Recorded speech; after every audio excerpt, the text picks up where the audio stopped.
Shalom, shalom frères et sœurs, shalom fils et filles d'Israël, shalom peuple de Dieu, j'espère que vous allez bien. Dieu vous bénisse au nom de notre Seigneur Jésus-Christ. Alors désormais sur notre plateforme, nous vous proposons le déroulement qui suit.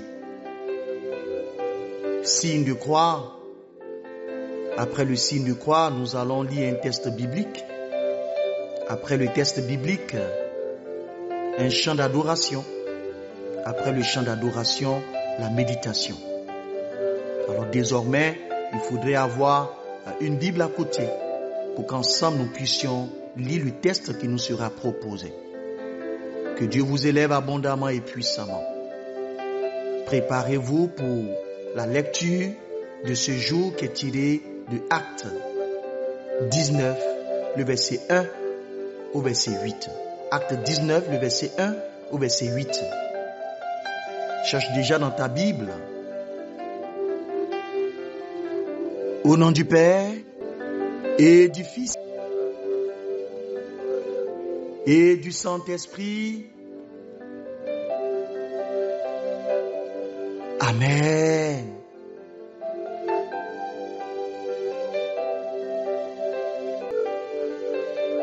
Acte 19, le verset 1 au verset 8. Je lis dans ma version. Dans le temps qu'Apollos était à Corinthe, Paul voyageait à Éphèse, passant par la montagne, et il trouvait quelques disciples.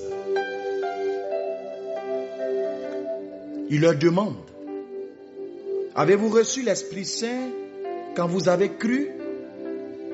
Ils y répondent, nous n'avons même pas entendu dire qu'on reçoit l'Esprit Saint. Paul leur dit, quel baptême avez-vous reçu? Ils y répondent, le baptême de Jean. Alors Paul explique, lorsque Jean baptisait en vue d'un changement de vie, il disait au peuple de croire en celui qui viendrait après lui, et c'est Jésus. En entendant cela, ils se font baptiser au nom du Seigneur Jésus. Paul alors leur impose les mains et l'Esprit Saint vient sur eux. Ils commencent à parler en langue et à prophétiser. Les hommes dont il s'agit étaient une douzaine en tout. Paul était allé à la synagogue et durant 3 mois, il leur parla du royaume de Dieu avec conviction, essayant de les persuader.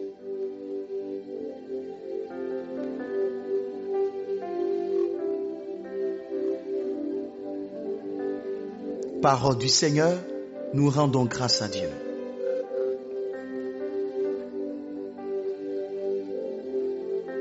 Bien-aimés frères, bien-aimées sœurs, voici le test de ce jour qui nourrit notre être et notre esprit.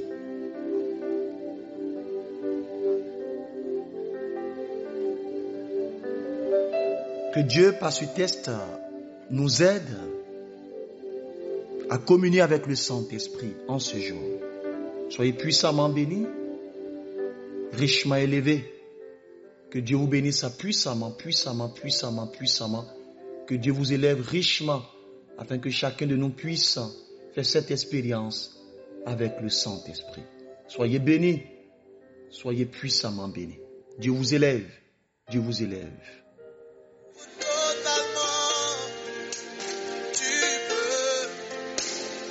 Soyez bénis, soyez puissamment élevés.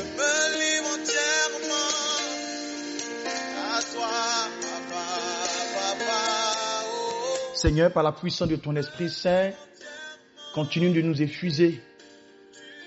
Continue de nous conduire dans la plénitude de la vérité en Christ. Saint-Esprit de Dieu, continue de nous enseigner, de nous aider à marcher dans les pas de notre Seigneur Jésus-Christ. Que l'honneur et la gloire soient rendus à Dieu qui est Père, à Dieu qui est Fils et à Dieu l'Esprit Saint. Amen. Bien-aimés frères, bien-aimées sœurs, avant de partager la méditation de ce jour avec vous, je tiens à donner cette information. Donc aujourd'hui, lundi, mardi, mercredi, jeudi, vendredi, nous allons avoir ce temps glorieux, ce temps puissant, ce temps de préparation au Saint-Esprit. Donc nous allons avoir ce temps où nous allons demander au Saint-Esprit de nous aider à mieux marcher dans les pas de notre Seigneur Jésus-Christ. Gloire à Dieu. Donc, 4 jours de préparation pour la Pentecôte. Le thème principal de ce temps glorieux, le voici, donne-lui l'onction. Le voici, donne-lui l'onction. Gloire à Dieu. 1 Samuel 16, le verset 12 ou verset 13. Le voici, donne-lui l'onction. Alors, ces méditations seront publiées sur notre plateforme Reum Dei, seront publiées sur la page Facebook Une Rémission et sur notre page TikTok. Gloire à Dieu. Donc, nous vous demandons pour toutes ces personnes qui fréquentent ces réseaux sociaux, voilà, n'hésitez pas de partager. Nous faisons l'effort vraiment pour annoncer l'évangile. Aidez-nous. Cela aussi fait partie de l'annonce de l'évangile en partageant. Ça peut faire du bien à un enfant de Dieu. Que Dieu vous bénisse puissamment et abondamment. La méditation de ce premier jour est très puissante et riche en enseignements. Le choix de Dieu précède l'onction. Le choix de Dieu précède l'onction. Dieu ne regarde pas comme les hommes regardent. Non, le choix de Dieu précède l'onction. Dieu ne regarde pas comme les hommes regardent. Mon texte d'appui est 1 Samuel 16, le verset 1 au verset 7, que je vais vous demander de prendre et de lire. Nous sommes dans un moment de crise spirituelle. Dieu a rejeté Saül à cause de sa désobéissance. Israël a besoin d'un nouveau roi. Mais Dieu, dans sa sagesse, n'élève jamais un roi sans l'avoir d'abord choisi, travaillé intérieurement et formé secrètement. Note ces différents points. Dieu, dans sa sagesse, n'élève jamais un roi, sans l'avoir d'abord choisi. Donc, il faut d'abord le choix. Le deuxième élément, le travailler intérieurement. C'est ce qu'on appelle le brisement. Et le troisième élément, le former secrètement. Voilà, le dépouiller pour qu'il soit vraiment un roi au cœur de Dieu. Ainsi commence l'histoire de l'onction de David. Mais Dieu nous enseigne d'abord un principe fondamental. Un principe fondamental. Avant d'oindre, Dieu choisit. Avant de poser l'onction, Dieu choisit. Et son choix ne suit pas nos critères humains. Ah oui, il faut reconnaître ça. L'homme regarde l'apparence. Dieu regarde le cœur. Lorsque Samuel arrive à Bethléem, chez Isaïe, il voit Eliab. Il est fort, grand, imposant. Samuel pense immédiatement. Dans le verset 6, il est dit ceci. Certainement, loin de l'Éternel est ici, devant lui.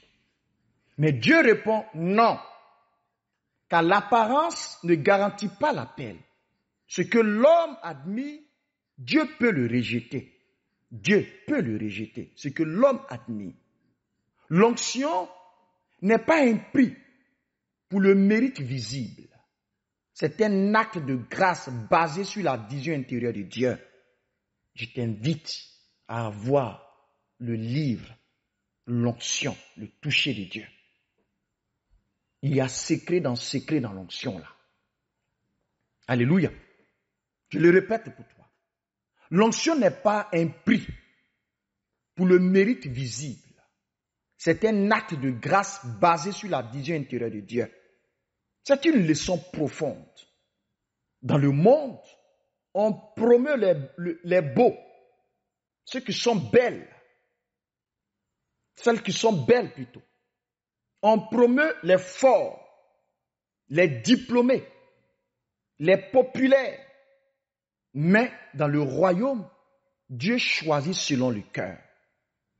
Ce que Dieu cherche, fils et filles d'Israël, je l'ai résumé en 3 clés. La première clé, un cœur pur. Ce que Dieu cherche, c'est un cœur pur, qui veut lui plaire avant tout. Un cœur pur. Ce que Dieu cherche, la deuxième clé, un cœur docile, qui accepte d'être formé. Qui accepte d'être formé. Ce que Dieu cherche, la troisième clé, c'est un cœur disponible, prêt à dire, me voici. Voici les 3 clés de ce que Dieu cherche dans la vie quand il fait un choix. Un cœur pur, un cœur docile et un cœur disponible. Le choix de Dieu est un acte souverain et prophétique. Dieu dit, je me suis choisi un roi parmi ses fils.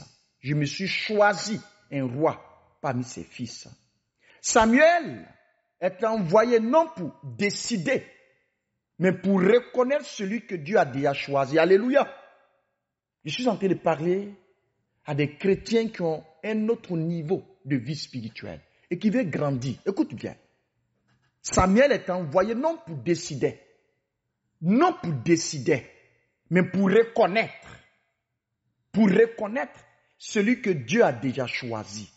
Le rôle du prophète n'est pas d'élire, mais de confirmer l'élection divine. Fils et filles d'Israël, théologiquement, ceci s'appelle la vocation divine souveraine. Elle précède l'homme. Elle ne dépend pas de ses œuvres, mais du plan de Dieu. Elle nécessite obéissance et discernement. Ce que Dieu a choisi, l'homme doit l'accepter. L'homme doit l'accepter. Ce que Dieu a choisi. C'est un écho du Nouveau Testament. Lorsque nous lisons Jean 15, le verset 16, la Bible dit, ce n'est pas vous qui m'avez choisi, mais moi, je vous ai choisi. Mais moi, Dieu dit, mais moi, je vous ai choisi. Pour recevoir l'onction, il faut être trouvé fidèle dans l'invisible. David n'était même pas invité à la cérémonie. Il était au champ avec les brebis, inaperçu, oublié, méprisé. Mais Dieu l'avait vu. Dieu dit à Samuel, ne t'arrête pas à ce que tu vois. Je regarde au cœur. Alléluia. Ce principe traverse toute la Bible. Joseph, rejeté par ses frères, mais choisi par Dieu. Moïse, exilé au désert, mais choisi à travers un buisson ardent.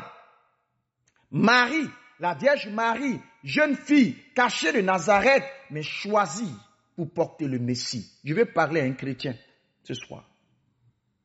Tu es peut-être oublié, méprisé ou rejeté, inaperçu même.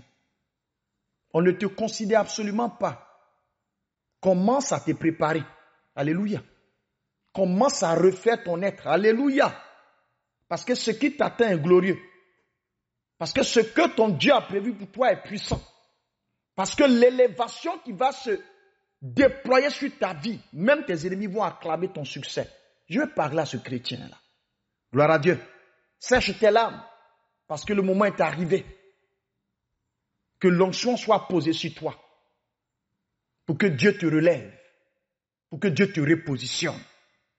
Dieu voit ce que personne ne voit. Il appelle dans le secret. Dieu voit ce que personne ne voit en toi.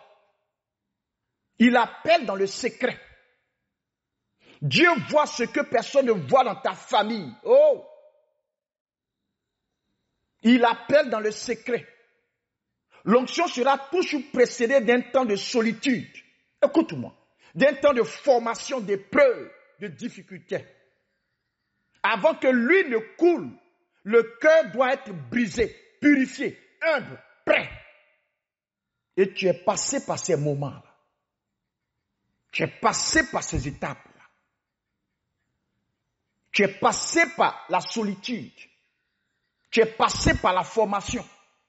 Tu es passé par l'épreuve, les difficultés.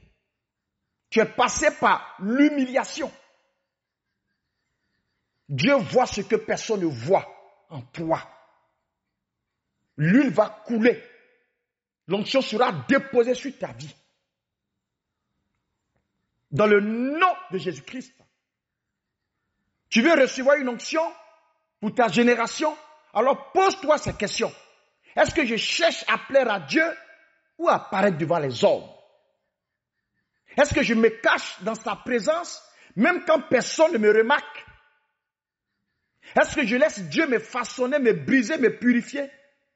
Bien mes frères, bien mes sœurs, l'Esprit ne descend que sur ceux et celles qui sont prêts intérieurement. Sur ceux et celles qui sont prêts intérieurement. Charismatiquement parlant, ce n'est pas l'émotion qui attire l'onction, mais la consécration. Alléluia. Ouh, que Dieu vous bénisse. L'huile ne coule pas pour les curieux. L'huile coule pour les consacrés. L'onction ne vient pas à cause du charisme naturel, mais à cause de la fidélité secrète. Je parle à des chrétiens en ce moment. Seigneur, tes enfants renoncent à toute ambition. Tu ne glorifies pas ton nom. Tous tes enfants veulent, Seigneur, seulement que ton regard soit sur leur vie. Brise en nous l'orgueil, le désir de paraître, la comparaison avec les autres. Que ton regard nous trouve fidèles. Alléluia. Nous voici, Seigneur. Façonne-nous dans le secret. Nous voulons être pour ton onction. Nous voulons être pour ton onction. Remplis chacun de ta puissance et de ton amour immense. Que Dieu vous bénisse puissamment, richement et abondamment. N'oublie pas, le choix de Dieu précède l'onction. Dieu ne regarde pas comme les hommes regardent. Que Dieu te bénisse puissamment et richement. Que Dieu te lève. Que Dieu t'aide à te disposer à la Pentecôte qui arrive. La puissance de Dieu au rendez-vous de la plateforme Réunion.